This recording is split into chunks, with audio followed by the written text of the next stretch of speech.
Hey guys, tonight we are going to wander back in time, all the way to the foothills of California in the mid-1800s, when a simple sparkle in the riverbed sent thousands of people rushing across oceans, deserts, and mountains. The story is not one of sudden riches and gleaming nuggets alone. It is also one of mud, tents, aching backs, and beans boiled far too many times.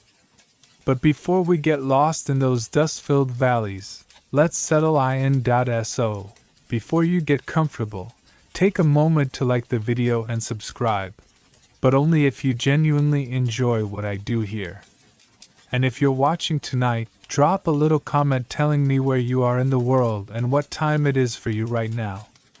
I love imagining this community of sleepy history fans scattered across the globe, all tucking in under different stars. Now, dim the lights, maybe turn on a fan for that soft background hum, and let's ease into tonight's journey together. You stand at the edge of a wide river in California. The year is 1848, and rumors are already circling like wildfire. A carpenter named James Marshall has supposedly spotted flakes of gold glittering in a mill race. And you, along with half the world it seems, suddenly believe that fortune is just a pickaxe away. At first, you picture yourself pocketing great golden nuggets the size of chicken eggs. The reality, of course, is a lot more tedious. Instead of shimmering chunks, most miners spent weeks swirling pans only to find a few tiny specks. Historians still argue whether the first rushers were truly naive dreamers or simply desperate workers grabbing at any chance. But either way, their hopes were enormous and their boots were already caked in mud. Imagine the crowd gathering. Ships are abandoning crews in San Francisco harbor because even sailors want a piece of the glitter. Deserted wagons litter the trails, their owners trudging on foot. Farmers, lawyers, tailors, and yes, even a few ex-pirates, all stumble into these valleys hoping to strike it rich. You, too, are swept up in this wave. The air smells of pine resin and damp soil. Your shirt sticks to you in the California heat. Around you, men and women chatter in English, Spanish, and Cantonese. This riverbank has become a miniature Tower of Babel with shovels. Mainstream fact: at its peak, nearly 300,000 people arrived during the California Gold Rush, many of them young, poor, and full of dreams. Some became legends. Most became anonymous footnotes. Quirky tidbit: one prospector claimed that rubbing bacon grease on his boots attracted gold dust, as if the flakes had a craving for breakfast food. Spoiler: it did not work, but it did leave him smelling like a walking diner. You squat at the edge of the river, swirl a tin pan, and the cold water stings your fingers. A flash of gold, just the tiniest flake, sticks to the edge. Your heart leaps. Maybe this is it. Maybe tomorrow, the nuggets will roll in like coins from a magical slot machine. Reality check: you probably won't survive this without blisters, sunburn, and at least 3 bouts of dysentery. Still, you press on, lured by that shimmering promise. Joke 1. You sigh, realizing the only thing you've struck so far is your shin against a rock. Night falls. Tents sprout along the river like mushrooms after rain. Smoke curls into the twilight. A fiddler plays a thin tune while men crowd around fires with dented tin cups. You chew hard bread that could easily double as a weapon and laugh quietly, because despite the discomfort, there's a peculiar joy in the collective dream. Historians still argue whether the gold rush was the true birth of modern California or simply a brief madness, but from your perspective tonight, it's just another day chasing glimmers in the mud. And so, your journey begins, not with a golden fortune, but with dust in your boots, beans in your belly, and the stubborn conviction that tomorrow, surely you'll strike it rich. The road to California was never gentle. You find yourself on a path that feels more like a gauntlet than a pilgrimage. To get here, men and women have crossed entire oceans, traded their savings for passage on crowded ships, and trudged across deserts where the sun seems determined to roast them alive. Some arrive by sea from Chile, Peru, or China. Others drag themselves by wagon across the endless plains of America. You are in their company now, stumbling along a dusty trail with a pack heavier than your hopes. The smell of sweat, leather, and campfire smoke clings to everything. Oxen grunt and sway, pulling wagons that creak like tired old bones. The road ahead is littered with broken wheels, abandoned trunks, and once precious heirlooms tossed aside when they became too heavy to carry. You notice a cracked porcelain teapot lying in the dirt, someone's memory from back east, now just another casualty of the journey. Mainstream fact: during the gold rush, thousands of people traveled by land through harsh trails like the California Trail or across the Isthmus of Panama, braving diseases like cholera and malaria. Quirky tidbit: one group of hopeful miners reportedly carried a piano across the prairie, convinced they'd make their fortune and want a proper parlor for music in California. Needless to say, the piano didn't make it far before it was abandoned under the wide western sky. Joke 1. You stare at the steep hill ahead and mutter, "If I wanted this much cardio, I would have just stayed home and invented the treadmill." The nights on the trail are no easier. Coyotes yip in the distance, reminding you that wilderness still rules here. You huddle under a wool blanket, boots still on, because taking them off means waking up to scorpions or spiders crawling where they don't belong. The stars, however, are endless, strewn across the black sky like spilled salt. By day, thirst gnaws at you. Streams are few, and the water you find is often brackish. You dream of cold wells and porcelain cups, but instead you sip cautiously from a dented tin flask, the water tasting faintly of iron and dust. Historians still argue whether most migrants to California were fueled by sheer greed, or if it was the desperation of poverty that pushed them westward. For you, in this moment, it doesn't matter. Your feet ache all the same, your eyes sting from sun and wind. The closer you get to California, the more crowded the roads become. Caravans of wagons snake forward. Children cry, dogs bark, men argue in a dozen different accents. The gold rush isn't a solitary dream anymore. It's a chaotic flood of humanity, all chasing the same shimmer. Joke 2. You pass by a man insisting he can smell gold in the hills. You quietly wonder if what he actually smells is 3 weeks of not bathing. And then, finally, you crest a ridge. In the valley below, you catch your first glimpse of the Golden State, rolling hills, streams flashing like silver threads, and camps already mushrooming along the banks. It looks less like a land of promise and more like a festival of stubborn dreamers. Your journey has been grueling, but here you are, boots cracked, back aching, eyes wide. Tomorrow, the rail work begins, digging, panning, and hoping. Tonight you rest with hundreds of others who all whisper the same thing in their sleep. Tomorrow I'll find gold. The first night in camp feels like stepping into a patchwork town stitched together by canvas and smoke. You shuffle through rows of tents, some barely more than blankets draped over sticks, others sturdy little wooden shacks hammered together with hurried optimism. The ground is littered with discarded nails, scraps of cloth, and the occasional broken bottle glinting under moonlight. The air is thick with the smell of pine, sweat, and beans that have been boiled so many times they've lost the will to taste like anything. You set up your own shelter, a sagging tent that leans like it had too much whiskey.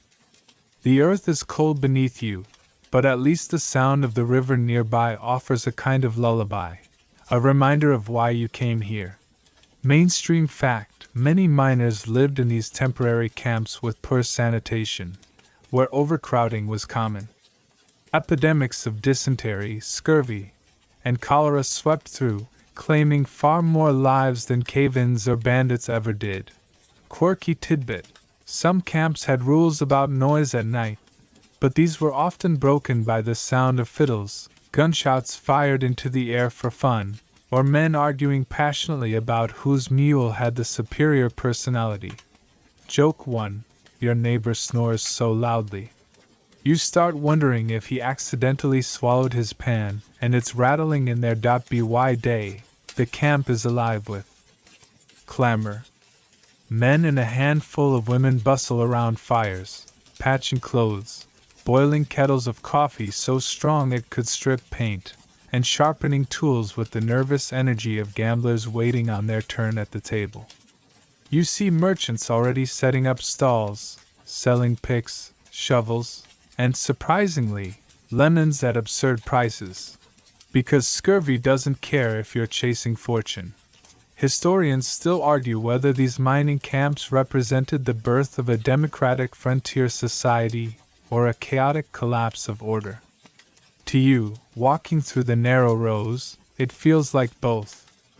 Someone offers you a game of cards, another tries to sell you a guaranteed gold map, scrawled on greasy paper, and yet another asks if you'd like to trade your boots for a loaf of bread. Joke 2: you decline, thinking your boots may taste better than that bread anyway. As the sun sinks, the campfire glow transforms the place into a flickering patchwork of shadows. Stories pass from tent to tent like contraband, tales of men striking it rich, of a creek just over there, with nuggets the size of walnuts, of fortunes made in a single afternoon. You listen, half skeptical, half hopeful. It's hard not to be swept up in the fever when the stars above seem to wink their approval. Then comes the loneliness. You realize how far from home you are, miles, oceans, maybe whole worlds away. But when laughter erupts from the next fire, you can't help but smile.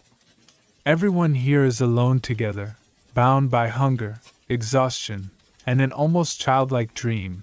You curl into your blanket, the river whispering outside your tent, the night carrying both danger and comfort. Tomorrow, you'll join the line of dreamers heading to the stream, tin pan in hand, chasing specks of sunlight in the mud. Dawn arrives with the sound of coughing, clanking pans, and someone swearing loudly about spilling hot coffee on their boots. You pull yourself out of the blanket, joints stiff from sleeping on the hard ground. The sky glows faintly pink, and the river gleams in the distance like a promise written in silver. Today is your first real attempt at panning. You make your way down to the banks where dozens of others already squat in a ragged line. Tin pans scrape against stones, water swirls, and the morning air is filled with the steady rhythm of men chasing flecks of sunlight. Some whistle to keep themselves awake, others mutter curses or prayers under their breath. Mainstream fact: gold panning was the simplest and most widespread method of prospecting during the early rush. It required little equipment, a shallow pan, water, and a stubborn streak. Most miners, however, barely collected enough dust to pay for food. Quirky tidbit: some miners believed singing to the river helped loosen the gold from the gravel. Others swore by wearing red shirts, claiming the color frightened the greedy spirits that held the nuggets down. Spoiler alert, either worked. Joke 1: you hum a tune just to be safe, figuring the gold might prefer music over your grumbling stomach. The process is hypnotic. Scoop gravel, swirl, let the lighter sand wash away, hope a glimmer remains. Your arms ache quickly, shoulders burning from the repetitive motion. By mid-morning, your hands are cracked and raw, your nails packed with mud. And for all this effort, you've collected 3 specks, tiny as breadcrumbs.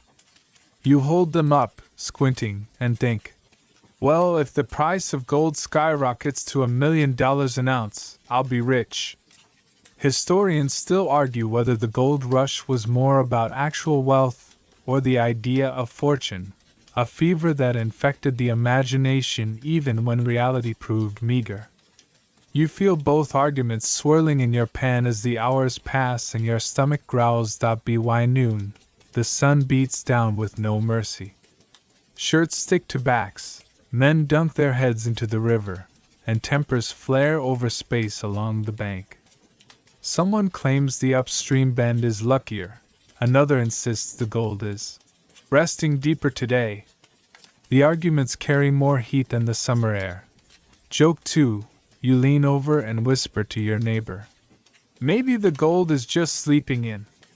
Let's come back after it's had a nap. Finally, exhausted, you collapse on the bank, staring at your pitiful collection of dust. Around you, others are in the same boat, sore, sunburned, slightly crazed from hope and disappointment. A few lucky ones brandish small nuggets, and for a moment the camp buzzes with envy. Yet by nightfall, even those men are hunched over like the rest, wondering if the river has already given them everything it had. Back at camp, you eat beans and hard bread again. Someone strums a fiddle, badly. Smoke stings your eyes as you sit near the fire. Despite the aches, there's a peculiar satisfaction in the routine, like you've joined a great, ragged fraternity of fools. Tomorrow, you tell yourself, tomorrow will be the day. A day in the diggings doesn't so much begin as it simply continues. Sleep is a thin smear between yesterday's aches and today's hopes. Before the sun climbs over the pines, you're already up, blowing on a stingy little fire, coaxing blue smoke from damp kindling while the kettle complains toward a boil. Someone mutters that the coffee tastes like it's been strained through a boot. You take a sip and decide that's unfair to the boot. You shoulder your tools, pan, shovel, maybe a pick that's lost its temper twice this week, and tramp down to the creek where a ribbon of fog hangs just above the water. The camp coughs itself awake behind you, tent flaps snap, tin plates clatter, and a violin hits 3 brave notes before giving up. You squat on your familiar patch of gravel, roll up your sleeves, and let the cold bite your knuckles. Swirl, tip, tap. The river's song is steady, but your heart still jumps at the first flash. Mica, usually, nature's glitter and miner's disappointment. You keep at it anyway. By mid-morning, panning gives way to heavier gear. A neighbor has built a rocker, a wooden cradle with riffle bars and canvas, rocked by one hand while the other ladles and shovelfuls of pay dirt. The contraption looks like something that should sing lullabies. Instead, it demands sweat. You trade turns on the handle, forearms burning, back tugging, gravel rattling like dry beans. Mainstream fact: within a year or two of Marshall's discovery, simple panning was often replaced by cradles, long toms, and sluice boxes, devices that moved more dirt and captured more gold with riffles and running water. Efficiency climbed. Romance did not. As the sun climbs, you take stock of your kit. The shovel has a wobble in the socket, the pan's rim is nicked, and your boots consider open rebellion. A peddler wanders by, pack groaning, hawking everything from needles to nutmeg. You eye the needles. Your socks have become more philosophy than fabric. Quirky tidbit: some diggers carried a tiny cloth bag of mercury, quicksilver, to smear in the riffles. Fine gold sticks to it like gossip. It worked, though no one yet understands the invisible danger it leaves behind. You watch a man gleefully knead a silvery ball like it's a toy and decide your luck can come the slow way. Thanks. Late morning, your partner calls. A promising seam shows color under a slate slab. You pry, lift, and feel that hopeful stutter in your chest as flakes cling to the pan bottom. Not riches, never quite riches, but enough to keep the day moving. You trade glances that say, wordlessly, "We'll eat tonight." Around noon, shadows pull tight and the creek turns into a mirror. You retreat to a boulder and unwrap lunch, a slab of coarse bread, a twist of salt pork, and a bruised apple bought for the price of a small horse. A hawk scolds from a pine. Across the water, a Chilean crew works with practiced rhythm, their wooden batillas graceful as dancers' hands. Further on, a Chinese team sluices silently, faces set, movements neat as calligraphy. Voices layer, Spanish, Cantonese, English, with the common grammar of sore backs and wet boots. You return to the rocker and the long tom, hauling buckets until your shoulders hum like plucked strings. Gravel piles up, mud oozes around your ankles, time thins to a narrow tunnel of shovel, pour, rock, inspect. You fall into a trance where each motion erases the one before it. When a glimmer finally shows, small as a breadcrumb, the trance snaps and you grin anyway. Gold is to scale what hope makes of it. Historians still argue whether the diggings formed little democracies, miners' courts, claim rules, elected judges, or whether they mostly masked raw power with rough ceremony. You've seen both. A fair decision hammered out on a stump table one day, then a loud-mouthed bully trying to annex an upstream bar the next. Today the code holds. A dispute is settled with measured lines and 3 nods. Tomorrow might be fists. Afternoon heat slumps over the ravine. A man up the bank starts swearing at the sky, then at his pan, then at a rock that looks blameless to everyone but him. You share a look with your partner, and decide a brief break won't doom your fortune. You dunk your hat, slap it to your head, and feel cold blessedness trickle down your spine. For 3 seconds you are a saint. Then a mosquito declares you communion. You try a new cut along the bank, prying at clay that grips gravel like old grudges. The clay yields a few bright specks. You tuck them carefully into a vial where they join yesterday's dust, a family of almost money. Joke 1. You calculate that at this rate you'll be rich by the time you're 300 and the world has switched to seashells as currency. A merchant wanders by with a wheelbarrow of improbable goods, onions, cinnamon, boot tacks, a single blue bottle that promises universal elixir for man or beast. You ask the price of the onion. He names a number that would buy a fence back east. You pass, then spend the same amount on new bootlaces and wonder when exactly you lost the plot. Mid-afternoon, a sudden shout tilts the entire ravine toward drama. Someone upstream claims a nugget. Like a hen's egg.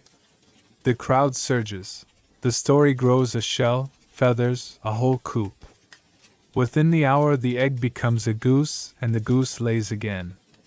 By evening you hear it was a brick. The man himself shrugs and shows a pea-sized lump, real enough, not mythic. Hope is contagious. So is exaggeration. Joke 2. You vow to tell your grandchildren you once found a nugget the size of a wagon wheel, then admit you never had grandchildren because you could only afford onions. Back at your trench, you taste grit with every breath. Your hands have become maps of cuts and callus. Your fingernails hold a legal claim on half the creek bed. A pair of crows perch on a stump and watch like accountants. You rock the cradle another hour, then another, and the day leans toward evening. The riffles pay a few flakes, enough to keep a roof of canvas over your head and beans in the pot. Some days, survival itself feels like striking it rich. Mainstream fact, many miners earned less than a laborer's wage back east once food, tools, and fees were counted. Fortunes existed, but averages were stubborn. The surest money often went to storekeepers, teamsters, and laundries, people who sold certainty to those buying chances. A wind comes up, shaking the pines into a dark whisper. You rinse your pan, stack your tools, and tramp back toward camp with the slow gait of someone who has renegotiated every joint in the human body. The tents glow honey-colored. Someone's frying flapjacks. Someone else is beating time on a washtub, vowing the rhythm will summon gold.at the fire. You weigh your day's take. Dust and flakes winking in a vial, and feel that odd, hollow pride familiar to everyone here. It's not enough, and yet it is. You eat beans with a seriousness that borders on religious. A letter gets passed from hand to hand. It's news of rain in Boston and a new baby in Missouri reminding you that another world exists where shoes dry and bread is soft. Joke 3. A fellow at the next fire swears he can divine gold with a forked willow. He waves it over your pan. The twig droops in the direction of the stew pot. See, he says. It points to riches. You agree the pot is the only sure vein you've seen all week. Night folds over the ravine. Cards slap, a hymn drifts, a harmonica tells a story that doesn't need words. You crawl into your tent, legs throbbing pleasantly, arms heavy enough to anchor you to sleep. The creek keeps talking in the dark, the same old promise in a new voice. Tomorrow will be different, you tell yourself. Tomorrow, the rocker will sing a richer tune. You believe it just enough to dream. By the 6th or 7th day at the same bend of the creek, you learn the most common shape of fortune here. Not a nugget with a name and a backstory, but a dusting, a polite constellation of sparkles that cling to the pan like shy guests at the edge of a dance floor. You angle the pan to the light, tap the rim with 2 fingernails, and watch the heavier specks slide into the black corner where hope collects. It isn't nothing. It just isn't the story you told yourself on the long road west. You pour the day's gleanings into your little glass vial. The sound is almost nothing, like a moth landing. Still, the heart tugs. There's a ritual to this: swirl, tip, breathe, then feed the vial. Each pinch is a syllable. Together they're a sentence that says, not yet, but maybe. You tuck the vial into your shirt pocket as if it were a locket, warm against your sternum, beating along with you. Mainstream fact: for the vast majority of miners, finds were small and intermittent, fine. Flour gold, pinhead flakes, the occasional birdshot-sized pellet. Big nuggets happened, but the average take often barely covered supplies. Many claims yielded more tired stories than treasure. You become an expert in disappointment management. Mica turns up, glittering shamelessly. So does pyrite. Fool's gold, with its crisp brass shine and cruel humor. The old hands give advice. Gold is heavy, it hugs the bottom. It dents, it smears. It doesn't shatter like pretenders. You rub a suspicious flake on your knife blade, and it streaks a soft, buttery line. Real. Small, but real. That's enough to keep the muscles working. Joke 1. You tell your partner you've invented a new unit of wealth called the almost. Today you've earned 12 almosts and a strong desire to renegotiate with the creek. Across the way, a Chilean cruise sifts steadily. Farther downstream, a Cantonese team tends a tidy sluice, each motion precise. It occurs to you that small finds favor tidy minds. The rocker, the long tom, the sluice, they're not romantic, but they teach patience in four-board lessons. A riffle does not panic. It keeps what gravity gives it. Around noon, a peddler appears with a scale and a wooden case and a voice like velvet. He offers to weigh your dust. For free. Provided you admire his new pans and miracle tonics. You give him the smallest pinch. The sliders click, the tiny bean floats level, and he nods gravely. Promising, he says, as if reading a poem. Promising is a generous word in these parts. You buy a packet of boot tacks instead of a miracle. Quirky tidbit. Many camps use quills or tiny paper twists to store gold dust. Some saloons even accepted dust at the bar, measured with improvised scales, spoons, or by the line in a glass. Accuracy was aspirational. You practice pinching out a drink's worth and conclude your fingers are terrible accountants. There's a social choreography to small finds. When someone upstream lets out a whoop for a pea-sized lump, 20 pans in earshot suddenly, remember, there's an errand to run up there. Hope is contagious, but so is envy. And yet, when your own pen yields a respectable peppering, more than glitter, less than comfort, the neighbor to your left gives a dry little cheer. You return the favor an hour later when his riffles produce a smile of color. The camp breathes in sympathetic waves. You start thinking about assay offices and coin. Dust is awkward. It leaks, it misbehaves, it breeds arguments. Coin is compact and recognized. But assay means a trip to town, fees, waiting, bureaucracy, also the temptation of clean shirts and expensive eggs. For now, the vial stays close. A tiny private bank that smells faintly of river. Historians still argue whether the psychology of the rush was closer to a lottery or a labor market, whether men and women calculated odds with cold eyes or drifted on a current of gambler's fallacy, convinced the next pan, the next shovelful, would tilt the world. Listening to the ravine's soundtrack, groans, laughter, bargaining, prayers, you suspect both were true at once. Afternoon settles in with the steady hush of water over stones. You change technique.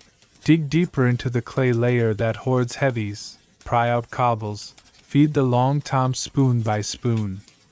Your back complains in old languages. Your hands develop a topography of nicks and scabs. Every so often you pause and let the creak cool your wrists to the bone. The cold focuses the mind better than sermons. Joke 2. A crow lands on a dead branch and watches you like a shareholder. You propose a merger, your optimism with its patience.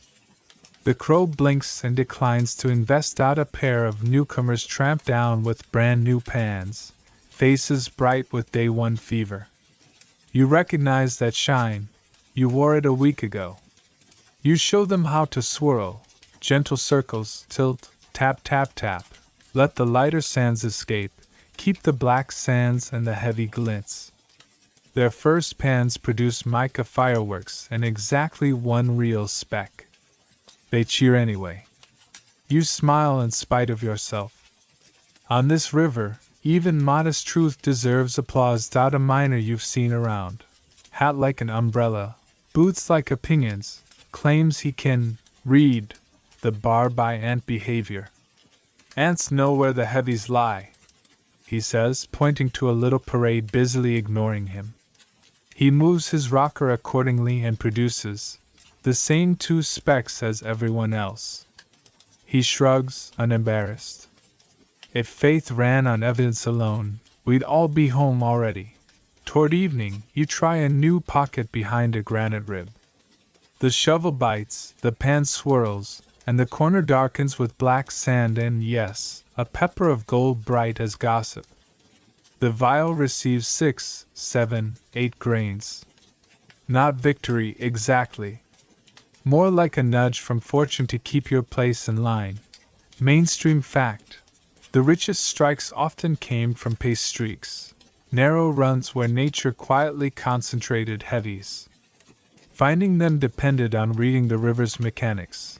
Inside bends, behind big stones, under false bottoms of packed clay. Science in muddy boots. Back at camp, the faint shine in your vial becomes a campfire story told small and honest. No hen's eggs, no wagon wheels, just a decent pinch that might buy flour if flour weren't pretending to be gold too. A man offers to trade you a lemon, bright and miraculous, for a dram of dust. You think of scurvy and say yes. The lemon scent is a bell rung in a chapel you'd forgotten. Joke 3. You announce that you've doubled your net worth today by discovering that lemon rinds make terrible tobacco substitutes. When the fiddler saws at a tune and the beans do their inevitable duty, you lie back on your blanket, vile by your heart, and take stock. The truth you came to learn is ordinary and surprisingly gentle. Wealth, here, is mostly incremental. It arrives in half-words, glances, dustings, never quite the thunderclap the posters promised. But there is a rhythm to staying, a craft to it, and crafts have their own gold. The river talks all night. You sleep and dream in sifts and eddies, pockets behind stones, little bright commas at the end of long, patient sentences. In the morning you'll start the sentence again. The vial will listen. And perhaps, one day, it will feel heavier in your palm than your doubts. After weeks of scratching and swirling, you realize that survival in gold country depends less on glitter and more on groceries. A man can't eat mica, and nuggets have a way of not appearing on schedule. So you head into the settlement, half shacks, half tents, entirely mud, to buy supplies. The general store is a spectacle in itself. Shelves groan under the weight of everything you didn't know you needed, boots stiff as barrels, pickaxes polished by other people's sweat, barrels of flour, sacks of beans, and of course, tools that promise to change your luck. Behind the counter, the shopkeeper beams like a man who has struck a vein of pure commerce. Mainstream fact: prices in boomtowns skyrocketed to absurd levels. A single egg might cost the same as a week's wages back east. Coffee, beans, and tobacco were practically as valuable as dust, and merchants often profited more than miners. You eye the eggs carefully, one hand resting on the pouch of gold dust at your chest. It feels wrong to hand over a week's worth of backache for breakfast, but your stomach votes yes. One egg scrambled costs more than your boots did. You tell yourself it will taste like hope. Quirky tidbit: some miners swore that onions cured scurvy and bad luck at once. Others believed chewing raw onions repelled claim jumpers, which, if true, must have made for some highly fragrant camps. Joke 1.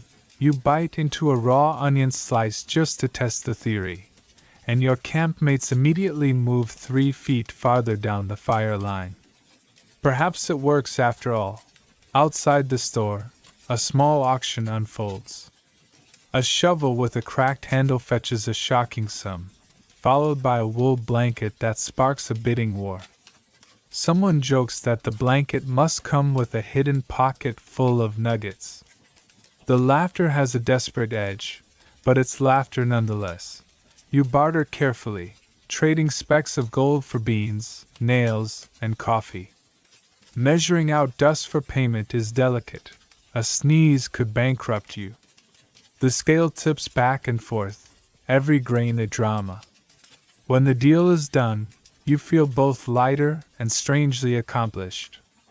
You've purchased another week of survival, which is more than some can say. Historians still argue whether merchants exploited miners or simply balanced supply and demand in a harsh frontier. Standing here with beans worth their weight in gold, you suspect both things were true. That night, camp meals taste different. The beans are rich with a pinch of bacon, the coffee bitter but steadying. A neighbor slices his onion, passing pieces around like communion. For a moment, it feels like a banquet. Joke 2. You raise your tin cup and declare this the first annual Gold Country Gourmet Festival. No one claps, but everyone eats like it's true. You learn, slowly, that food is currency, companionship, and sanity. Men who share meals rarely fight over claims. Men who hoard beans often end up friendless. The river may dictate wealth, But the pot over the fire dictates peace. As the moon climbs, you tuck your pouch of dust into your shirt, lean back against a log, and wonder whether this really is the life of a prospector or simply the life of a hungry human. In the end, they look suspiciously the same. The creek is never silent, yet mornings carry a softer note. You wake to the chatter of frying pans, the rasp of boots on gravel, and the occasional celebratory shout from someone who claims they've struck a pocket of pay dirt. You stretch, bones protesting, and stumble toward the river to begin again. But today, something interrupts the rhythm, a small knot of men arguing, voices rising like gulls. At the center stands a miner clutching a pan heavy with black sand and a few visible flecks. He insists the stretch of gravel he dug is his. Another man, leaner and louder, declares the very same. The crowd tightens, and you realize you're watching a claim dispute, the frontier's favorite blood sport. Mainstream fact: claim jumping was a constant issue during the gold rush. Miners often stake territory with crude markers, piles of stones, sticks, or scribbled notes. With no strong law enforcement, arguments frequently turn violent. Some camps develop their own miners' courts to resolve disputes. You hang back as a jury of peers gathers. A makeshift court begins with surprising solemnity. One miner scratches minutes on a scrap of barrel stave. Another swears both men to tell the whole truth, or at least enough to stop us from missing supper. The accused gestures wildly. The plaintiff huffs. The spectators mutter odds like gamblers at a cockfight. Quirky tidbit: in some camps, miners swore their oaths not on the Bible but on a shovel or a pan, reasoning these were holier in practice than any book. Today, a battered pan serves as the sacred object. Both men touch it reverently, though one looks ready to swing in next. Joke 1, you think to yourself. Well, at least if they hit each other with that pan, it'll be historically accurate. The court hears both sides. Witnesses debate where the first shovel landed, whether the disputed boundary lies north of the oak stump or south of the boulder that looks vaguely like a pig. Historians still argue whether these miners' courts were fair justice or just popularity contests in muddy boots. Watching the crowd jeer and cheer, you suspect a little of both. Finally, the jury rules. The lean man must retreat, and the first man keeps the claim. A cheer goes up, half relief, half disappointment from those who bet the other way. The loser stomps off, muttering about vengeance, while the winner beams like a king who has just secured his kingdom of gravel. You drift back to your own pan. The whole affair leaves you thoughtful. Here in the wilderness, law isn't handed down by parchment and robes but cobbled together by hungry men in boots. The rules are only as strong as the camp's willingness to enforce them. Joke 2, you quietly mark your own claim with an extra large pile of rocks, reasoning that if size matters in disputes, you might as well own the biggest monument on the riverbank. Later that evening, by the fire, the story of the dispute morphs with every telling. By nightfall, one version has the men dueling with shovels, another insists there was nearly a hanging, and a third claims the jury sang a victory hymn. In truth, the event was little more than an argument in mud, but in retelling, it becomes legend, and that's the secret rhythm of camp life. Every claim, every quarrel, every speck of gold, sooner or later turns into a story. You settle onto your blanket, eyelids heavy, listening to the camp spin tales out of thin air and thin finds. It isn't justice that lingers, nor wealth, but narrative, and you, too, are becoming part of it. By now the weeks blur together, panning, digging, aching, and hoping. But tonight the camp gathers for something different. A fiddle squeaks in the corner, a drum made from a barrel thumps a steady beat, and someone produces a jug of questionable spirits. You find yourself swept into the social side of Gold Country, where laughter is more valuable than nuggets. Men crowd around the fire, swapping jokes and exaggerated tales. One fellow insists he saw a nugget, the size of a chicken egg, but accidentally dropped it back in the river. Another swears he found a vein of gold but lost it because a raccoon stole his map. The raccoon, he claims, wore a smug expression. Mainstream fact: entertainment in mining camps was often homemade. Music, storytelling, gambling, and makeshift dances. Professional performers did travel to larger boomtowns, but in the smaller diggings, miners relied on one another for diversion. Quirky tidbit: some camps hosted mock elections or staged comic trials, sentencing each other to silly punishments like singing a song or fetching water. These rituals helped diffuse tension and created a sense of order out of chaos. Joke 1. You picture a raccoon running off with your own claim map and decide maybe he'd do a better job managing it than you. As the night deepens, gambling tables spring up. Cards are slapped down with weary bravado, dice rattle in cups, and coins or gold dust change hands faster than you can blink. A man loses his boots in a single hand. Another wagers a week's ration of beans. You wisely step back, deciding you'd rather lose your dignity by dancing badly than by starving later. Music swells as someone fiddles a tune that might once have been Irish but now sounds like something uniquely Californian. Ragged, joyful, and slightly out of tune. A couple of miners grab partners, spinning clumsily in the dirt. You get dragged into the circle, and before you know it, your boots are thumping along with the others, your laughter rising into the night sky. Historians still argue whether these rough entertainments sustained morale or distracted men from the brutal reality of failure. Watching the faces around you, you're inclined to believe both. The jug makes its rounds, burning down throats and loosening stories. A gray-bearded man recounts his youth on a whaling ship. Another talks of crossing the Isthmus of Panama and battling mosquitoes larger than sparrows. The campfire crackles, sparks rising like stars. Joke 2. When it's your turn, you tell the tale of how you nearly got rich by finding 3 specks of gold and then sneezing them away. The camp roars with laughter, and for once, you feel like a wealthy man. Paid in camaraderie. As the night wanes, voices soften, men drift to their blankets, and the fire dwindles to embers.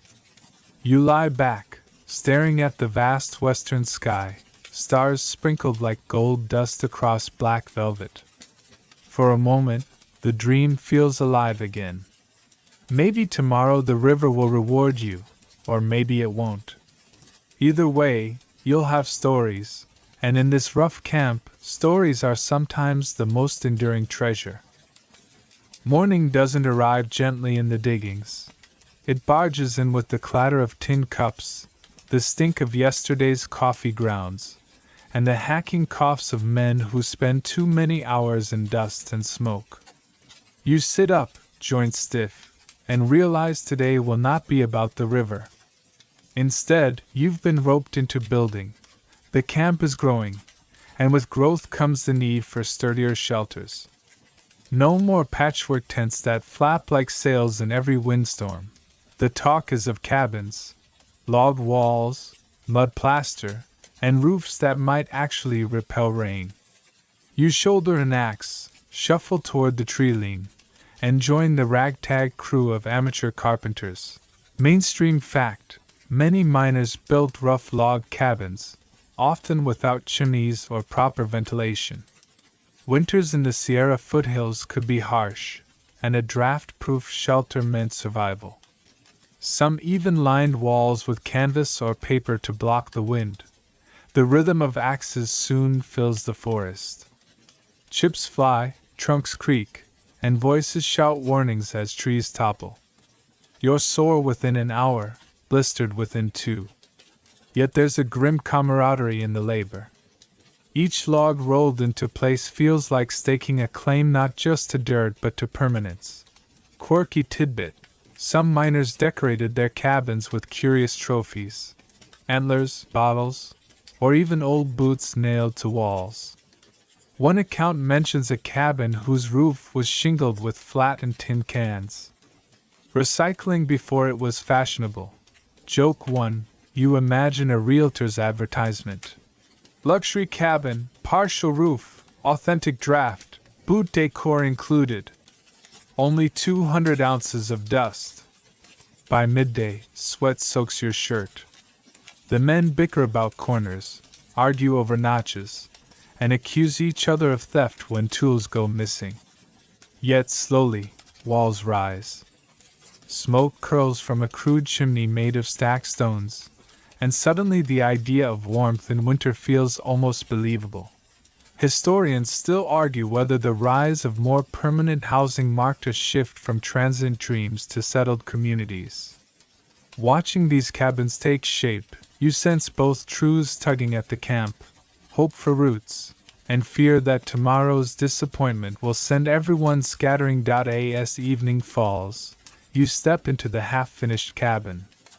The floor is dirt, the roof leaks light, but compared to a tent, it feels palatial.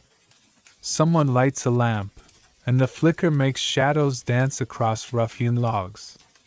For the first time in weeks, you imagine sleeping indoors without waking to rain dripping on your forehead. Joke 2. You run a hand across the log wall and declare, solid enough to keep out bears, as long as the bears are polite.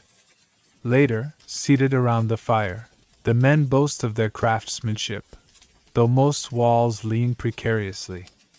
One insists his cabin will have a second story, though no one believes him. The talk turns to whether wives and families might one day join them. Some scoff, some smile wistfully. The idea of permanence, once absurd, now drifts in the smoke like a half-remembered dream. You crawl beneath your blanket, sore but strangely proud. Tomorrow you'll be back at the river, but tonight you rest inside a structure that almost feels like home. By now, the river has become an old companion, equal parts stingy and generous. But your body aches from the repetition, stooping, swirling, sifting, and today brings a break. Word spreads that supplies have arrived from San Francisco. The pack mules clatter in, their loads heavy with sacks, barrels, and wooden crates. The camp surges forward like bees toward a hive. The makeshift store springs open on a blanket laid across the ground. Flour, beans, coffee, tobacco, boots, shovels, candles, even pickled onions, all for sale, at prices that make your jaw drop. One man mutters, "I paid less for my horse than they want for a pound of butter." Another shrugs, buying anyway, because what else can you do? Mainstream fact: supply prices in the California gold rush were notorious. A pound of coffee could cost as much as $20 in remote camps, while eggs were sometimes $1 apiece. Merchants often grew richer than miners. You stand in line, clutching your dwindling pouch of dust, debating whether coffee or socks counts as more essential. Behind you, a man boasts he'll buy the last tin of sardines even if it costs his shovel. Ahead, another haggles furiously over a plug of tobacco, as if debating the fate of nations. Quirky tidbit: in some camps, bartering was more common than cash. One could trade a few pinches of gold dust for a haircut, or a nugget for a hot bath. A miner once swapped his entire week's find for a frying pan, declaring it the better investment. Joke 1. You briefly consider trading your entire claim for a proper mattress, then realize the mattress would probably cost extra for delivery. When your turn comes, you choose cautiously: coffee, a new tin cup, and a pair of socks with only a few moth holes. The merchant weighs your dust with care, eyeing you like a banker, and scrapes a pinch off as his commission. You sigh, but the smell of fresh coffee already feels worth it. Later, camp is alive with the buzz of new goods. Men chew tobacco with exaggerated satisfaction, someone fries onions to general applause, and another parades his new boots like they're solid gold. A boy who works as a messenger gleefully licks the syrup from a cracked jar, ignoring the dirt sticking to his fingers. Historians still argue whether miners were more exploited by merchants or saved by them. Looking at your steaming cup, you suspect both. Without supplies, the camp would wither. With them, everyone stays just poor enough to keep digging. Joke 2. Sipping your coffee, you declare it's worth every ounce of dust, even if it tastes faintly like river water and disappointment. As the sun sets, the last of the goods vanish. Empty barrels roll aside, crumbs of flour scatter, and the mule train heads out, already plotting its return. The camp settles back to its usual rhythm, but with a little more warmth, a little more comfort. Tonight you'll fall asleep with the faint, bitter taste of coffee on your tongue and the reminder that gold alone doesn't keep a camp alive. Flour and socks do, too. The next morning dawns with the mist clinging low over the river. It curls between half-built cabins and makes the camp look like some ghostly town sprung up overnight. You trudge down to the water, but today the river feels stingier than usual. Pan after pan turns up nothing but mud and mica flakes that sparkle just enough to mock you. Around you, tempers fray. A man curses so loudly a crow flies off in protest.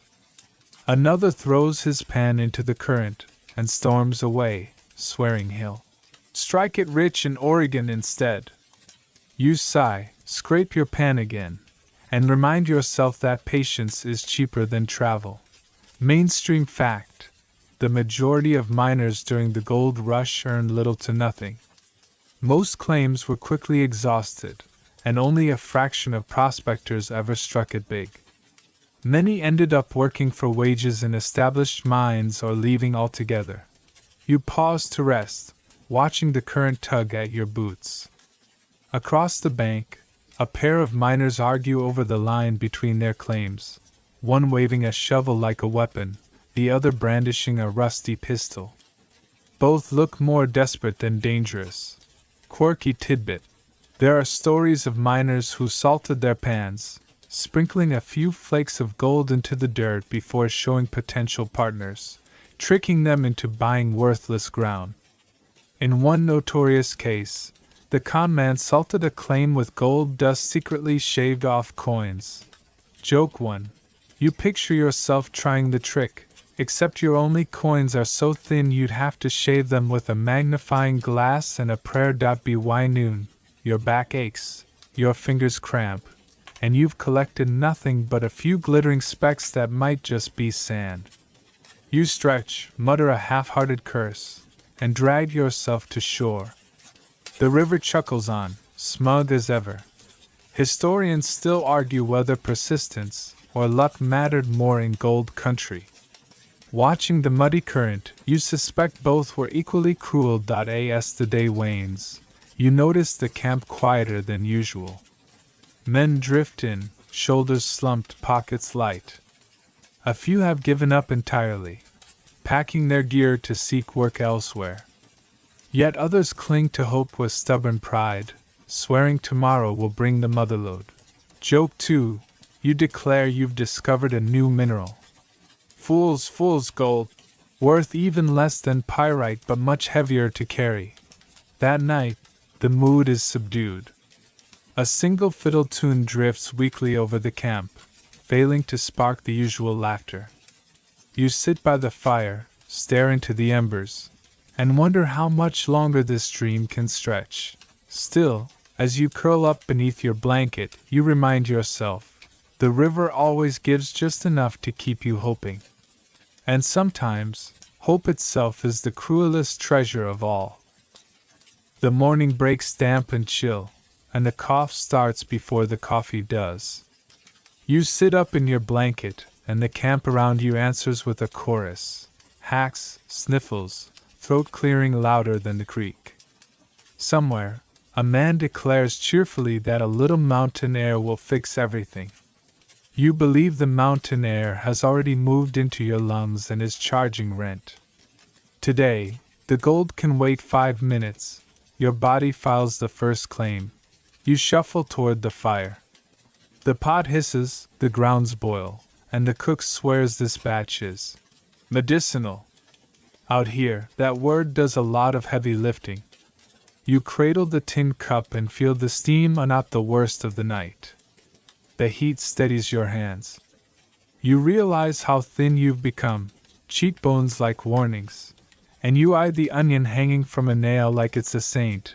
Mainstream fact: sickness haunted the diggings as surely as greed. Dysentery, cholera, and scurvy cut through camps where sanitation was an afterthought and fresh vegetables were a rumor. Quinine treated fevers and ague. Laudanum dulled pain.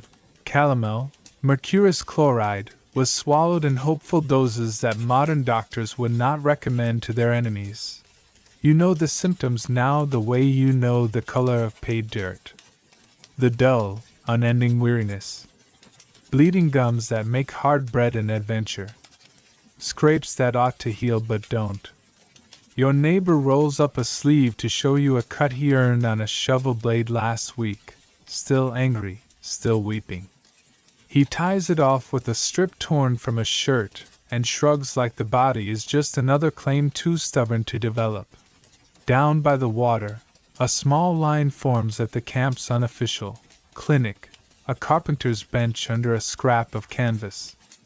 The doctor, today, is a black-bearded teamster who once worked near a hospital in New Orleans and has therefore been promoted by fate. He dabs whiskey on a wound, ties a tidy bandage, and prescribes rest, which is the most expensive commodity in gold country. The patient nods bravely, then heads back to the rocker. Joke 1. You decide that if coughs were claims, you'd all be millionaires, and the assay office would refuse entry for noise complaints. You ration oranges like treasure when a packed train brings them. You shave curls of lemon peel into coffee like a spell. A Chinese laundryman sells you a small pouch of dried herbs and shows you how to steep it. The bitterness could strip paint, but your stomach unknots for an afternoon, and you sleep an hour straight at dusk. Across the ravine, a Chilean crew boils a fragrant tea of mint and boldo. A friendly miner trades a cup for a handful of nails. Quirky tidbit: patent medicines with grandiose names. Dr. Townsend's sarsaparilla, Brandreth's pills, Mrs. Winslow's soothing syrup, circulated through camps like sermons. Labels promised to cure everything short of homesickness, and some claimed that too. Historians still argue whether these bottles delivered more comfort than cure, but the glass made fine candlesticks when emptied. At the creek, you wash a shirt that has forgotten what clean means. Lice. Seam squirrels, the boys call them. Make a joke of your efforts and hold a barn dance in the seams. A friend shows you the trick: boil the clothes, then hold them to the fire and watch for tiny poppings like ill-tempered hail. You prefer not to watch. You prefer to imagine you are winning, no matter what the popping says. By noon, the sun drills straight through your hat. The body is trying to negotiate a new treaty with exhaustion and losing every clause. Your hands tremble as you swirl a pan. Your legs shake when you stand too fast. You sit on a boulder and chew a slice of raw onion like penance. A boy from the next camp grins. His mother sent him west with a jar of pickled cabbage for luck and vitamins. He's the only creature here who doesn't look gray. Historians still argue whether scurvy was most rampant in the first wave of 49ers or if later arrivals suffered equally once easy pickings vanished and supply lines stretched thin. The records are patchy, the graves are not. Either way, the cure was simple and rare: greens, fruit, thyme. All three cost more than gold. A mule train arrives late, bells tinkling, and spills a crowd into the store's patch of shade. Flour, yes, beans, too, miracle elixirs with labels brighter than sunrise. A single crate of withered apples creates a religious movement. The storekeep holds one up like a priest shows a host, and names a price that would purchase a barn in Ohio. The line forms anyway. You buy one and cut it into 6 reverent slices to share at the fire. For 2 minutes, everyone chews in silence and remembers sunlight. Joke 2, you announce that your new medical system is an apple a month, the only plan that fits your budget and your orchard. Evenings turn into clinics of their own. Someone's got a poultice recipe learned from a grandmother in Georgia. Bread and milk with a mash of plantain leaves. Someone else swears bacon grease draws out splinters and bad attitudes. You cut a splinter from your palm with a knife you heated in the fire and try not to think about tetanus because no one has a vaccine, only incantations made of curses. You pour a thimble of whiskey on it and call that science. A traveling doctor, coat shiny at the elbows, valise rattling, gives a speech on the curative powers of his blue bottle. He's part showman, part pharmacist, part weather vane for your collective desperation. You buy nothing, but you listen. You want to believe in blue glass. You want to believe in anything that isn't beans and bravery. Night grows cool and kind. Around the fire, talk quiets. The man with the bad cut finally admits it hurts like sin. Someone rewraps it slower and surer. A woman who cooks for a cluster of claims hands around a tin of goose grease and orders you to rub it on your chest. You obey because she is the only person here who sounds like authority. She also insists on boiling water before you drink it. That alone may save more lives than every patent label combined.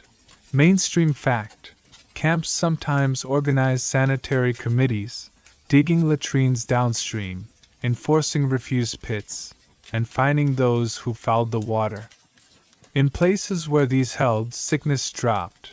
In places they didn't, cholera season arrived like a drumbeat. The stars come out, cold, exact, impartial. You lie back and count your breaths, slow and steady, the one currency the creek can't buy or steal. Across the way, the laundryman sings a soft tune in Cantonese. To your left, the Chileans clap a rhythm that makes the night feel lived in instead of lonely. You hum along, all different languages agreeing on the same cure. Rest if you can, kindness if you can't. Joke 3. You tell the fire that tomorrow you're taking a sick day, which here means you'll work only 10 hours and complain artistically. The fire approves with a crack. Before sleep, you press a palm to your ribcage and feel the faint thrum inside. It is not strong tonight, but it is steady. You promise it an orange when the next train comes, a clean shirt when the creek runs warmer, a day off when the rocker breaks, which is to say, soon. You tuck your vial of dust beneath your chin as if it were a hot stone and let the dark tide rise. Out on the river, water keeps its patient argument with stone. In the camps, bodies argue with the same patience for one more week, one more dawn, one more pan. And though the record books will count ounces and claim names, there's a ledger you can't see where the entries read: shared apple, boiled kettle, tightened bandage, song. That ledger keeps you here as surely as the other one tries to send you home. The mist burns off by mid-morning, revealing a sky as sharp and cloudless as hammered tin. You stand, stretch the stiffness out of your legs, and notice that the camp itself has taken on a strange kind of rhythm.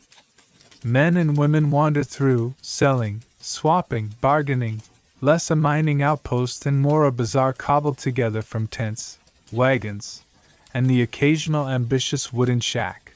You wander the lanes, if you can call them that, between cook fires and pick handles. A man hawks shovels at one end, their edges gleaming with the promise of fortune. At another stall, a woman stirs a pot of stew and sells tin bowls for the price of a week's work.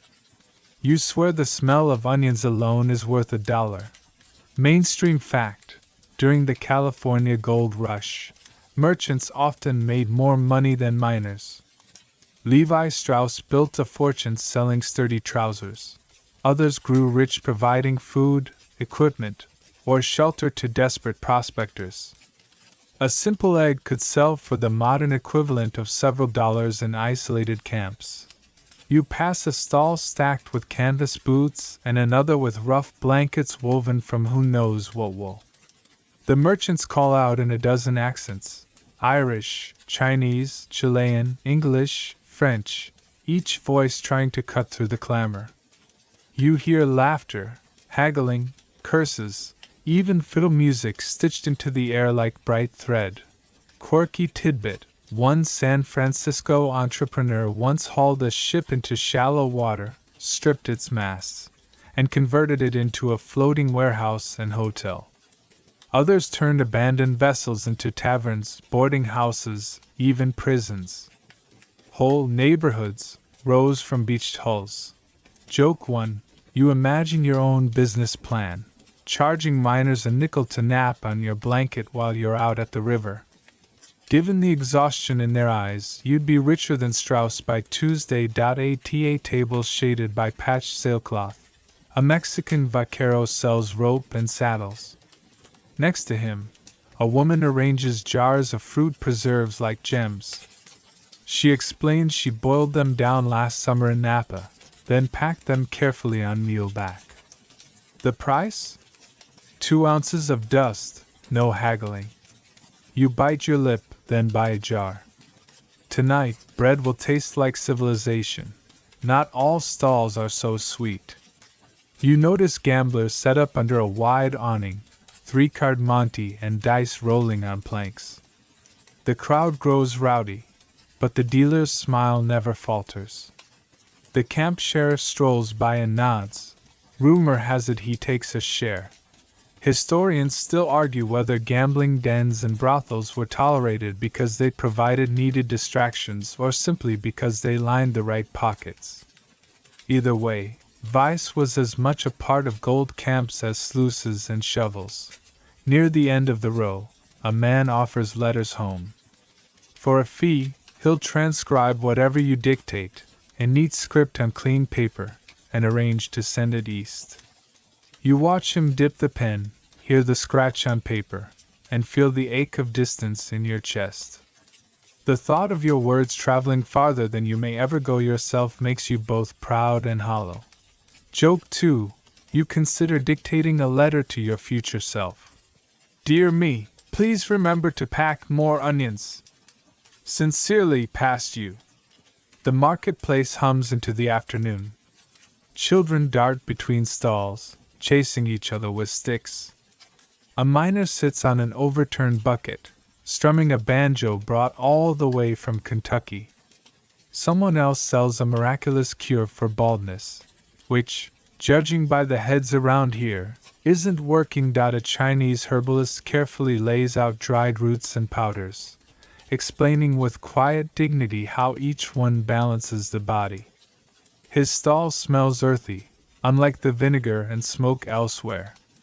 You watch miners exchange coin for tiny sachets, more trust in those folded papers than in the clattering dice table across the way. Mainstream fact: immigrant merchants, particularly Chinese, played an enormous role in sustaining gold camps. They provided goods, services, and labor in the face of prejudice and heavy taxes, often outlasting many miners who gave up and went home. By late afternoon, your pockets are lighter. You've bought a jar of preserves, a better pair of boots, and against your better judgment, a slice of pie baked in a tin pan blackened from use. It tastes smoky and sweet, with a crust tough enough to chip a tooth, and you savor every bite like a king at court. As the sun dips, lanterns glow across the stalls. The place transforms into something festive, almost like a fair. Miners, usually worn and silent, laugh and slap shoulders, even dance a little to the banjo's tune. For one evening, the camp feels less like survival and more like community. Joke 3. You lean back, lick pie from your fingers, and declare yourself a successful merchant, specializing in the priceless commodity of complaints. Business is booming. When you finally leave, night air crisp on your skin, you carry more than jars and boots. You carry the reminder that gold might glimmer in the pan, but here, amid shouting vendors and laughing neighbors, life glimmers too. By the time dawn creeps over the ridges, you've already decided the marketplace wasn't enough. Today, you want a taste of something rarer than gold dust, music and laughter that roll together like a tide. So, when a fiddler high-pitched notes rise from the center of camp, you follow, boots crunching on packed dirt, until you find a crowd circling a makeshift stage. 2 barrels with planks stretched across. A wiry man in a red shirt plays the fiddle with his eyes closed, bow flying so fast it looks like he's swatting bees. Around him, miners clap hands, stomp boots, and shout requests. A woman in a patched teal dress dances with a reckless spin, skirts flashing dust, hair pinned with nothing sturdier than stubbornness. You watch as the rhythm loosens the camp's tight shoulders, and for a moment, the harshness of rivers and pans disappears. Mainstream fact: music was a lifeline in gold rush camps. Fiddlers, banjo pickers, and singers were prized guests, often paid in gold dust or meals. Dance halls sprouted wherever there was enough population, offering reprieve from endless toil. The fiddler segues into a tune you don't know, but the crowd roars approval. A pair of men attempt a jig, nearly falling into the fire pit, while a boy claps along with the enthusiasm of 3 adults. The rhythm carries you, tapping your boot in spite of yourself. Quirky tidbit: one miner, too poor to afford an instrument, was known to play spoons with such flair that entire camps danced to his clattering percussion. He claimed his band traveled light, and the spoons doubled as his supper tools. Joke 1. You consider starting your own instrument business, selling pots and pans with the marketing slogan, "Also doubles as music for when you find no gold." As evening falls, the fiddler gives way to a storyteller, an old sailor with a voice like gravel. He weaves tales of storms off Cape Horn, of mermaids who laughed louder than thunder, of a whale that swallowed 2 barrels of molasses whole. The crowd leans in, some with skeptical smirks, others with wide-eyed wonder. The truth doesn't matter, the escape does. Historians still argue whether camp entertainments like storytelling and dancing were spontaneous or semi-professionalized, with circuits of entertainers roaming from site to site. Evidence suggests both, depending on the size and wealth of the camp. Nearby, someone hands you a tin cup of watered-down whiskey. It burns less than it promises but warms you enough to laugh when a miner attempts to waltz with his mule, to the crowd's raucous delight. Joke 2. You murmur to yourself that if the mule keeps better time than you do, you may have to sign up for lessons. The campfire crackles higher, sparks scattering like tiny shooting stars. Couples and friends swing each other around until the ground is churned into dust and laughter. The banjo joins the fiddle, then a harmonica wails in from the shadows. For a fleeting hour, the gold rush transforms from labor to festival, from hunger to abundance. You sit back, the whiskey warming your belly, and let the music wash over you. The fiddler plays on, bow hair fraying, smile sharp as the notes themselves. Somewhere beyond the ridge, coyotes answer the chorus. Joke 3. You raise your tin cup in a mock toast and declare the night's true gold rush is the scramble for the last slice of pie.at last. The music slows, voices dim, and people drift toward their tents, laughter echoing into the dark. The fiddler bows with theatrical flourish and collects his payment: a handful of dust, a loaf of bread, and a pair of socks. He seems as proud as a king. As you make your way back to your blanket, stars crowd the sky, brilliant and cold. You think about how miners will remember this night, not the pans or the mud, but the firelight, the tunes, the moments where hardship cracked and joy shone through. And for once, you let yourself believe that's worth its own weight in gold.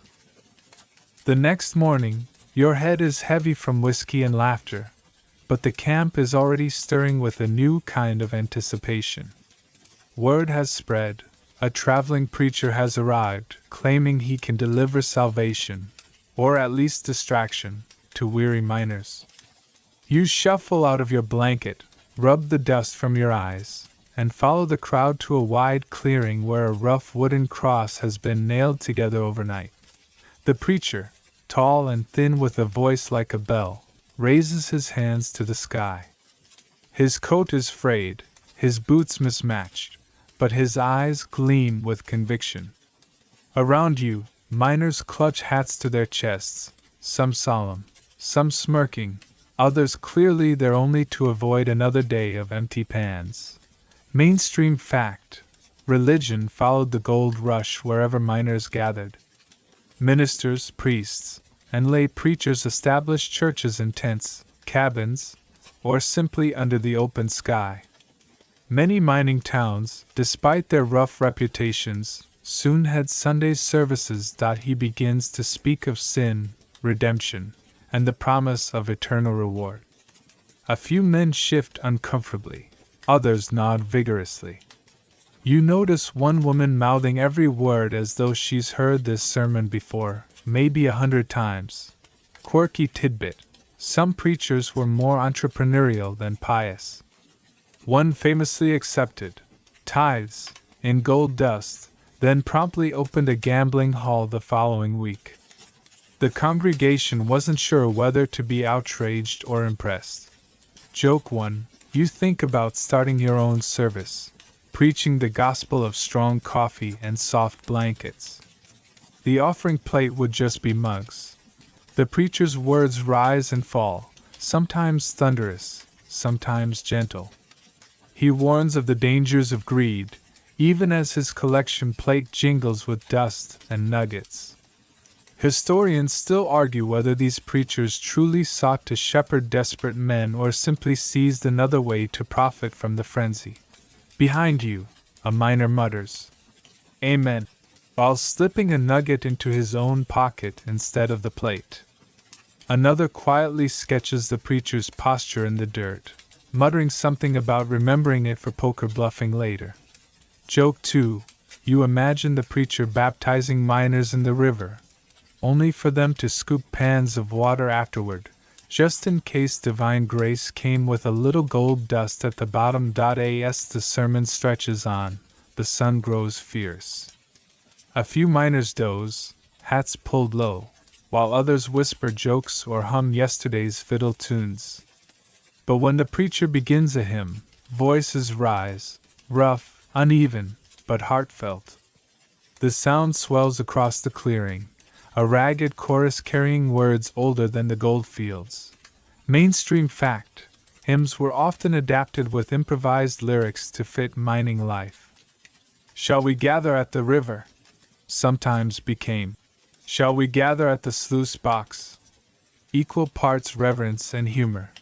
The hymn fades, and the preacher blesses the crowd, dismissing them with a flourish. Some leave lighter of soul, others lighter of purse. You turn away, uncertain which you feel. Joke 3: you pat your pockets, sigh, and murmur, "Forgiven? Maybe. Richer? Definitely not." That evening, the camp seems quieter, reflective.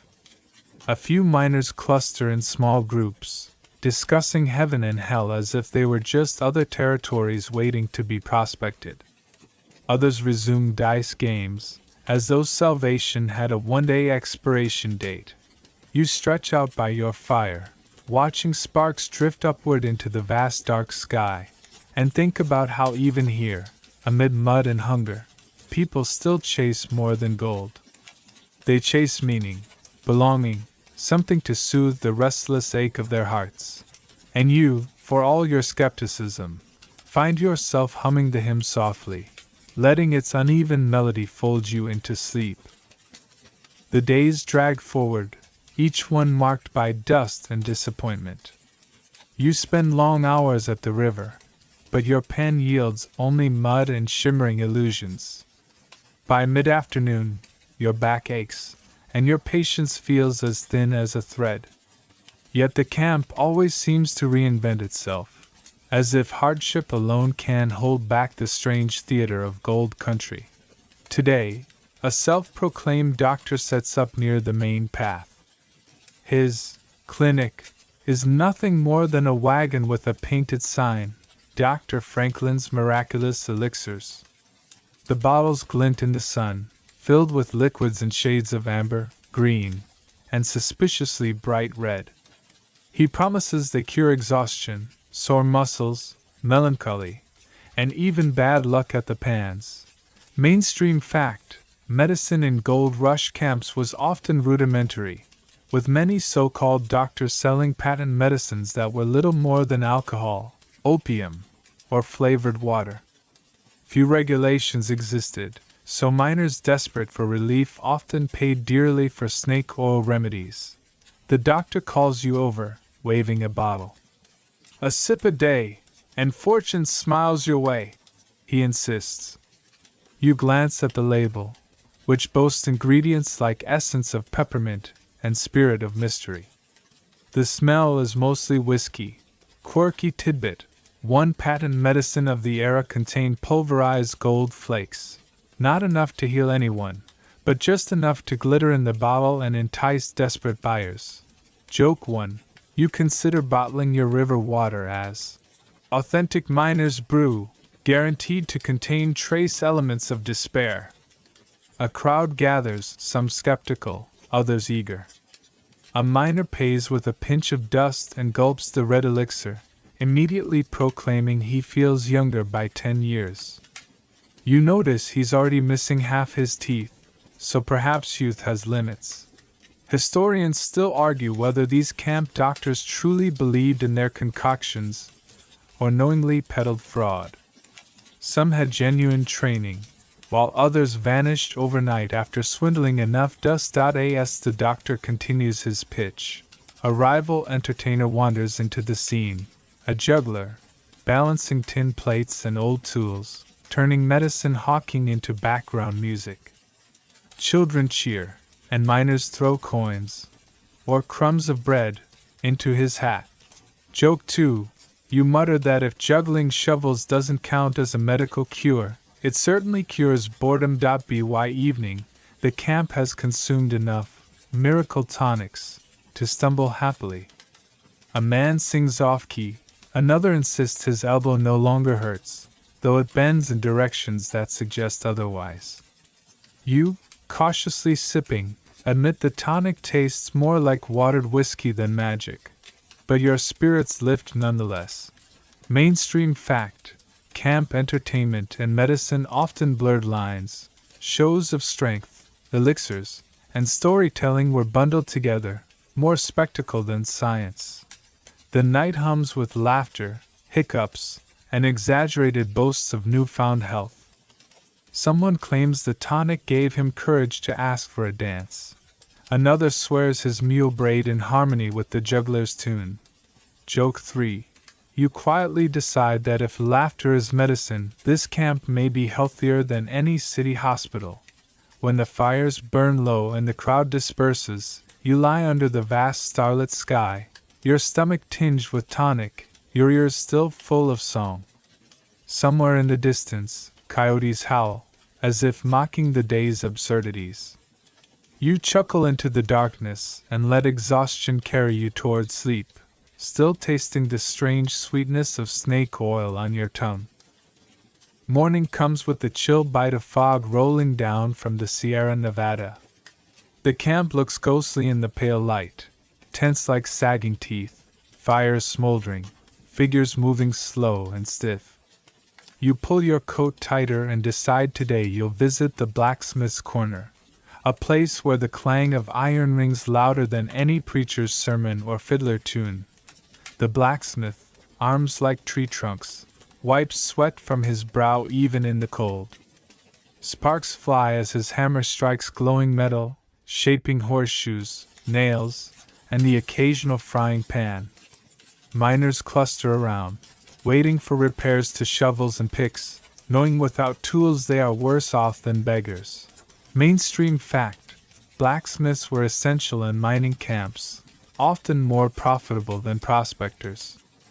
Tools constantly broke from overuse, and only skilled smiths could mend them. Their forges became community hubs, trading posts, and gossip centers all at once. You watch as the smith quenches hot iron in a wooden barrel.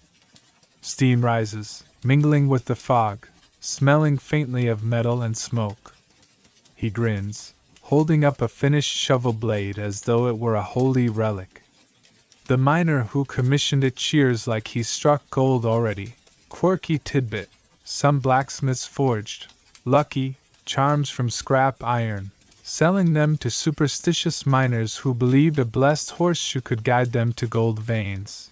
Joke 1.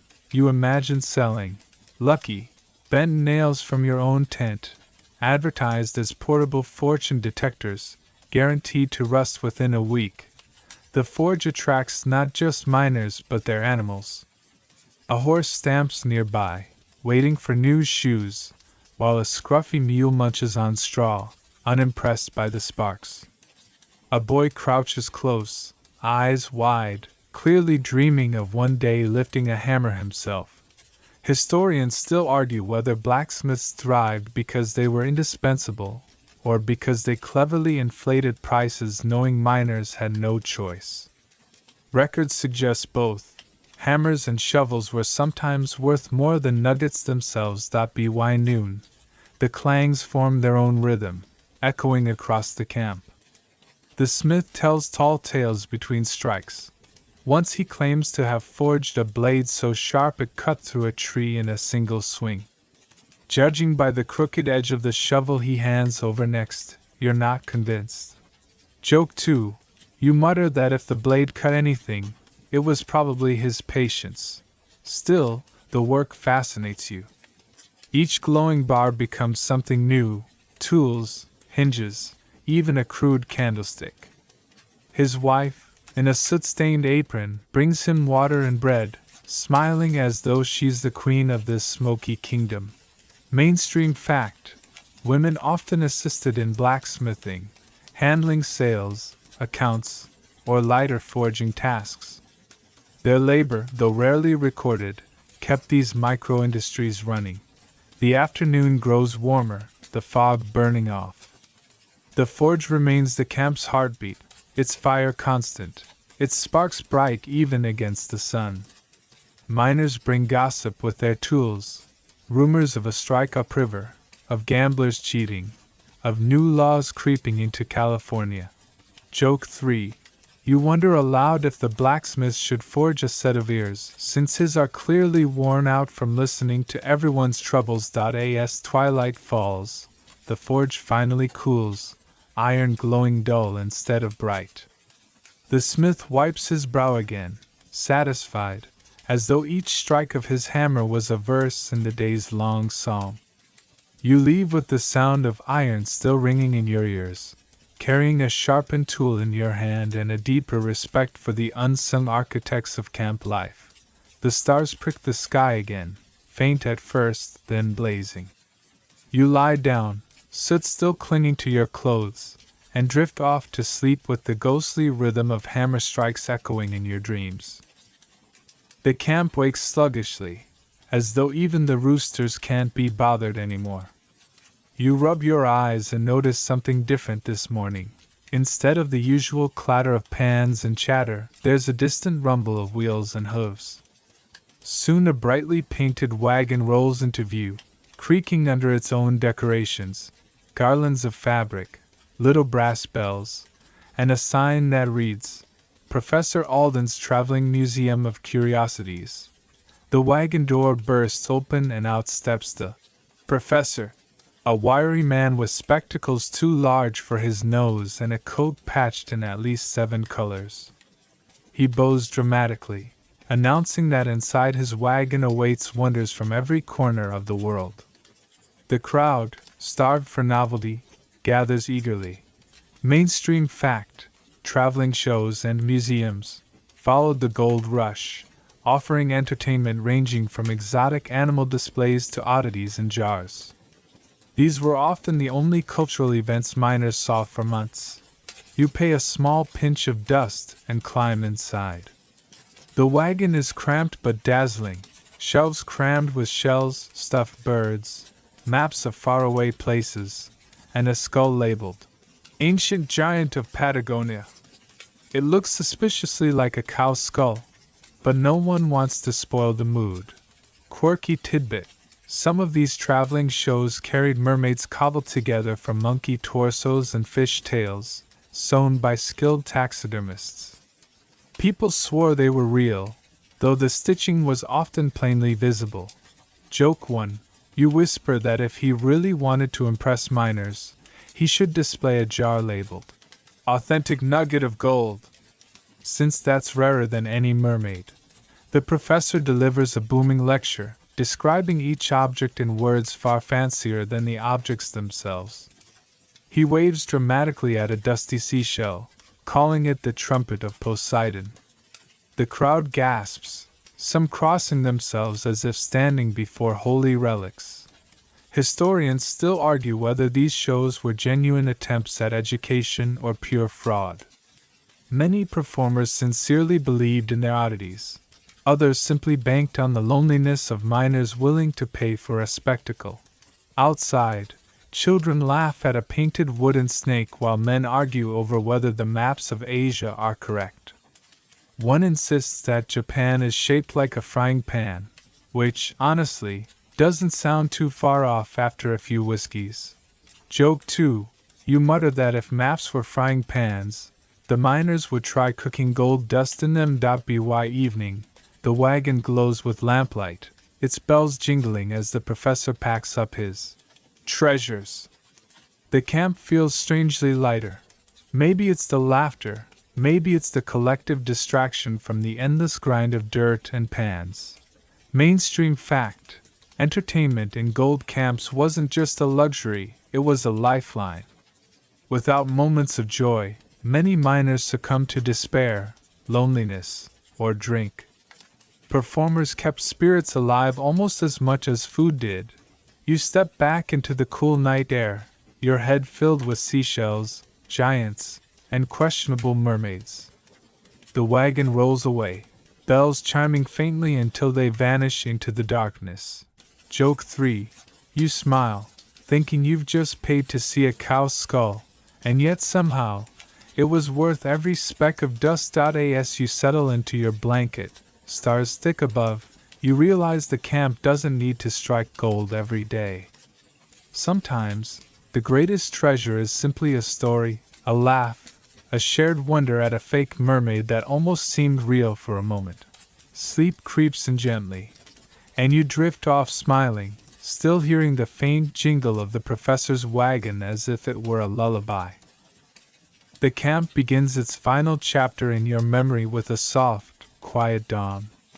No shouting, no hammering, just the sound of the river slipping by as if it has grown tired of carrying everyone's dreams.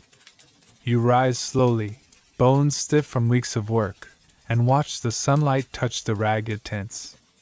The air feels heavy with the awareness that not all hopes will come true here, and yet life goes on. Nearby, a group of women gather to do laundry, scrubbing clothes against wooden boards, the soap frothing white in the morning light. Children chase each other between the drying lines, laughter echoing across the muddy ground. A miner, his pockets as empty as his eyes, packs his bag, muttering that he'll try Oregon next. His friend shakes his hand, both men pretending this is not the last time they'll see each other. Mainstream fact, many gold seekers never struck it rich, Instead, they drifted from camp to camp, or settled into other trades when the dream ran dry. Migration westward shaped the foundation of entire towns. Long after the gold was gone. At the cook fire, a preacher offers morning prayers, his voice calm, though fewer miners bother to listen these days. Hunger and dust seem to outweigh hope. Yet one man kneels anyway, clutching a small nugget as though it were both cross and fortune. Quirky tidbit. Some miners carved tiny golden trinkets, hearts, stars, even crude figurines, not to sell, but to keep as tokens of their struggle.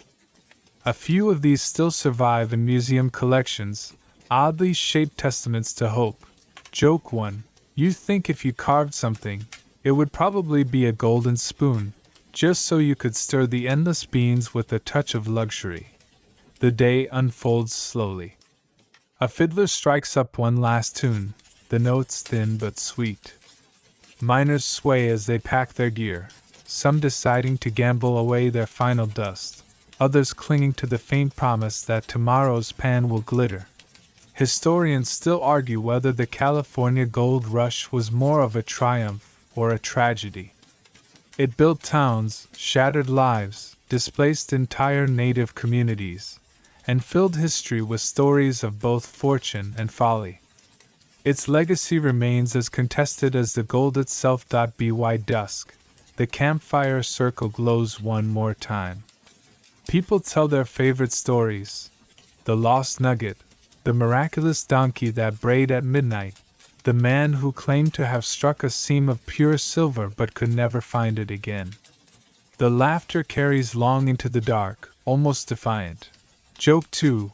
You mutter that half these tales shine brighter than gold anyway, and far less likely to rust.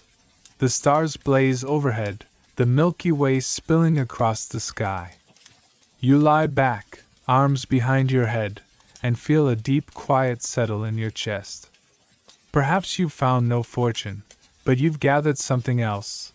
The weight of days lived, the rhythm of hardship, the odd beauty of people surviving together.